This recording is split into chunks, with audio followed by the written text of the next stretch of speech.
दोस्तों, मेरा नाम है कुलदीप और स्वागत है आपका अपने चैनल दीप्स एजुकेशन पर। दोस्तों, जैसा कि आप सभी को पता है कि हमने एक सीरीज़ स्टार्ट की थी जिसमें हम लोगों ने कुछ ऐसे टॉपिक्स को लिया था जिन्हें हम सिंपल वे में याद नहीं कर पाते। तो उनको हमने कैसे भी याद करने की कोशिश की थी। तो उसी सीरीज़ में मेरी आई थिंक 4 या 5 वीडियोज़ पहले आ चुकी हैं। तो आगे बढ़ाते हुए आज का हमारा रहेगा प्रमुख उत्पादन क्रांतियाँ। मतलब क्या है इस चीज़ का? जैसे आपने देखा होगा, कभी कभी हमसे पूछा जाता है कि कोई क्रांति का नाम देते जाएगा, जैसे कि लाल क्रांति। तो लाल क्रांति का संबंध इनमें से किससे है? ऑप्शन में रहेगा आपका मछली पालन से, या फिर सीमेंट से, या आलू से, या फिर दूध से। तो दोस्तों, आज हम उसी को याद करने वाले हैं, क्योंकि ये आपने भी नोटिस किया होगा कि ये हर कम्पिटिटिव एग्ज़ाम में यहाँ से क्वेश्चन देखने को मिल जाता है। और ये ऐसा टॉपिक है जहाँ से हमारा क्वेश्चन गलत नहीं होना चाहिए। तो हम इसको आज इस तरह से देखेंगे कि एग्ज़ाम में जब आपके पास 4 ऑप्शंस आएंगे तो आप इसका आंसर गलत कर ही नहीं पाओगे। तो दोस्तों, करते हैं शुरू। सबसे पहला है हरित क्रांति। हरित क्रांति का संबंध है खाद्यान्न से। कैसे याद करना है? खाद्यान्न, जैसे कि आपने अपने फैमिली को ये कहते हुए सुना होगा कि तुम हरी सब्जियां खाया करो। जी हाँ दोस्तों, आप हरी सब्जियां खाया करो। तो वही याद हो गया, हरी सब्जियों से हरित हो गया, हरी सब्जियां खाया करो मतलब खाद्यान्न। उससे अगला है श्वेत क्रांति। श्वेत क्रांति का संबंध है दूध से। जैसे कि आपने देखा होगा, जो दूध आता है, दूध का कलर कैसा होता है? वो होता है वाइट, सफ़ेद। तो सफ़ेद क्रांति संबंधित है दूध से। उसके बाद में है पीली क्रांति। पीली क्रांति का संबंध है तिलहन या सरसों से। कैसे याद करना है? जैसे आपने देखा होगा, जो सरसों होती है, सरसों कैसी होती है कलर में? येलो होती है, पीली होती है। जी हाँ दोस्तों, सरसों कलर में येलो होती है, पीली होती है। तो पीली क्रांति का संबंध हुआ सरसों से या तिलहन से। उससे अगला है नीली क्रांति। नीली क्रांति को कैसे याद करना है? नीली को इंग्लिश में बोलते हैं ब्लू। और आप लोगों ने वो गाना सुना होगा कि आज ब्लू है पानी पानी। हाँ, आज ब्लू है पानी पानी। तो क्या मतलब है इसका? ब्लू मतलब पानी। पानी में कौन रहती हैं? पानी में रहती हैं मछलियाँ। जी हाँ, पानी में रहती है मछलियाँ। तो पीली क्रांति या नीली क्रांति, सॉरी, नीली क्रांति का संबंध है मत्स्य से, मछलियों से। उसके बाद में है गुलाबी क्रांति। कैसे याद करना है? गुलाबी क्रांति का संबंध है झींगा से। जी हाँ दोस्तों, गुलाबी क्रांति का संबंध है झींगा से। झींगा के प्रकार की मछली होती है। मछली मान सकते हैं, आप ऐसा मान सकते हैं कि जो क्या समुद्र में पाई जाती है, महासागर में पाई जाती हैं। तो इनको लोग पका कर भी खाते हैं। जी हाँ दोस्तों, ये आपके सी फूड में आता है। यहाँ के लोग, जो भी वहाँ के लोग होते हैं, इसको पका कर भी खाते हैं।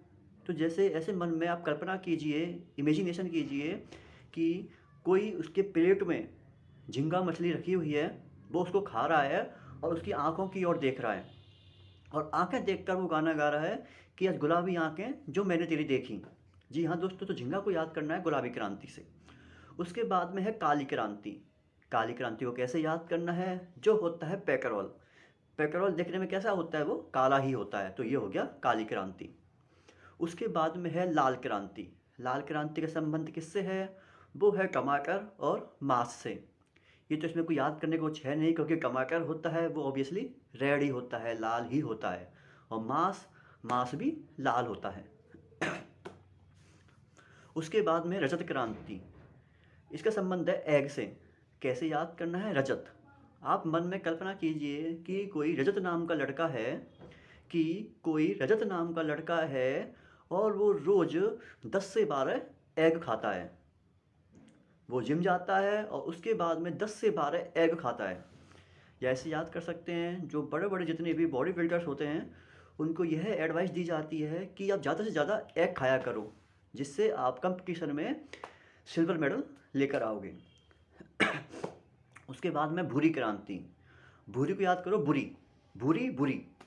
तो बुरी चीज़ को बुरी। अब इसका संबंध किससे है? वो है खाद्य प्रसंस्करण। जैसे अपन देसी भाषा में इसका मतलब समझें कि होता क्या है। तो जैसे कोई भी एग्रीकल्चर प्रोडक्ट होता है, उसको खाने पीने की चीज़ों में चेंज करना।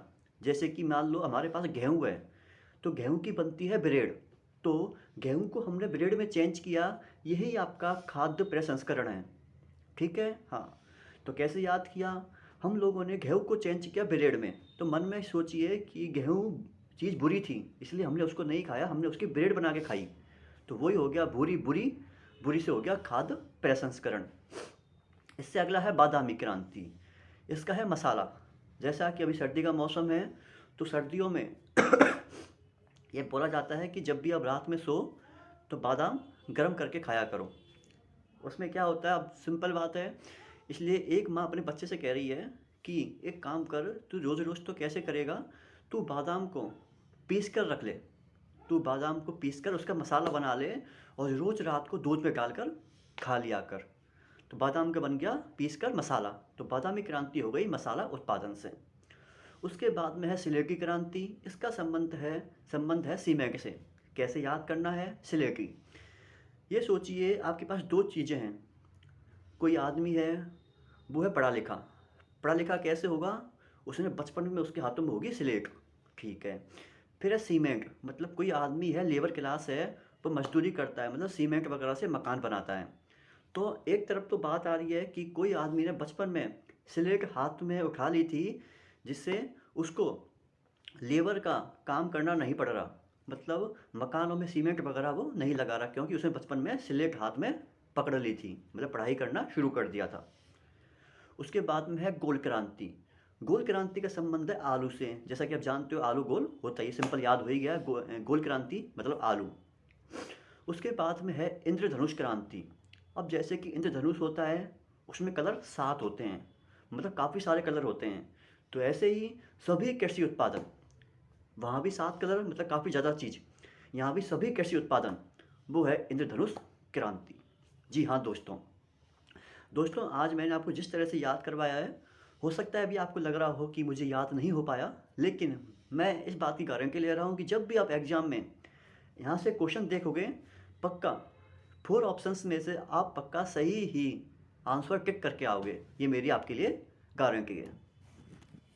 तो दोस्तों आज के लिए इतना ही, और मिलते हैं ऐसे ही कुछ जल्दी ही नई वीडियोज़ के साथ में। और आपको लगता है कि आपको भी कुछ टॉपिक्स में प्रॉब्लम आ रही है, तो नीचे आप कमेंट कर सकते हैं और बता सकते हैं कि ये मुझे किसके ऊपर वीडियो बनानी है। ठीक है दोस्तों, थैंक यू, बाय बाय, जय हिंद, जय भारत।